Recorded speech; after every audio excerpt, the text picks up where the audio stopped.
umugwi Sever nk'uko bivuze umaze amayinga 5 ukorera mu ntara ya Kirundo, mu ntara ya Muyinga. Aha uyu munsi turi ivumbi nivyo twita kugira igisabisho twibuka abishwe, abo tumaze gutora, twibuka nabo tutaratora mu binogo kuko hari ibinogo tutaramenya.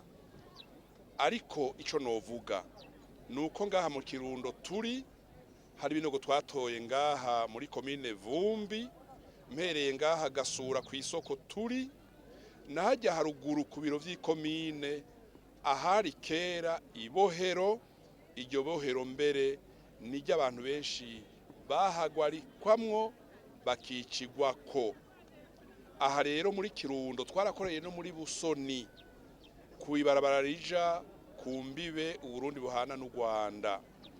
Mu majambo make ibinogo twarabironse, ariko hari bitaraboneka, hari bitaravugwa. Twongera turaronka aha muri Kirundo igitigiri cababa 157 by'abantu bishwe. Ariko mutwumve neza, hari abantu batabagiharurwa kubera amagufa yabo yacitse ifu. Hari abantu babariwe n'ibikoko, mugabo amagufa dushobora guharura yatweretse mu Kirundo abantu bangana n'157. Mwambaje muti hariho n'abamaze iminsi bakorera muri Muyinga. Muri Muyinga twakoreye muri komine Mwakiro cane turonka ibinogo biteye ubwoba muri ryashamba cimeza ca Ruvubu. Turatora ibinogo bibiri kuri zone Buhinyuza, muri komine Buhinyuza. Twaragiye no mu makomine yandi yose ya Muyinga. Aho muri Muyinga twaronse igitigiri kirenga 500. Aho naho nyene mwumve ko muri ryashamba cimeza rya Ruvubu abantu benshi bariwe n'ibikoko, kuko barabatayo bagafurira n'utuvu dukeya bakarenza kw'ivyatsi. Muri Mwakiro nizo nkuru twahawe n'abene gihugu. Mvuga ikindi giteye ubwoba, muri Mwakiro hari abantu batawe muri Ruvubu.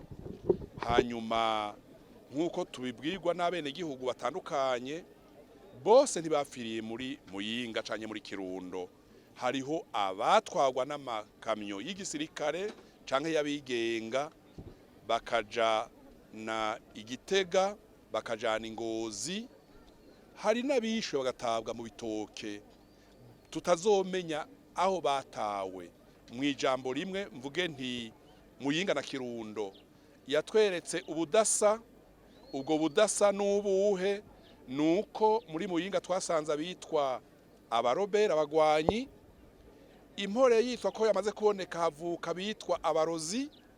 Hanyuma abarozi bararengana haza bitwa abadatanga ikori. Abo bose rero bafatwa bakicwa, baba abarozi, baba badatanga ikori, baba abagwanyi, abarobere. Ico twabonye benshi bari abo mu bwoko bw'abahutu. Ariko mu nyumve neza, hariho n'abatutsi bishwe. Abatutsi bicwa bamwe bavugira abahutu bati bajya mu baziziki. Hari abatutsi bishwe bariko barakingira abandi. Hari n'abatutsi bishwe kubera bafise ico bapfa n'abategetsi batwara ikomine, batwara igisirikare, batwara ikijandarume, canke umutegetsi wese yarafise ububasha bwo guhagarika uwadashaka kwabaho. Ivyo nivyo twovuga muri Muyinga.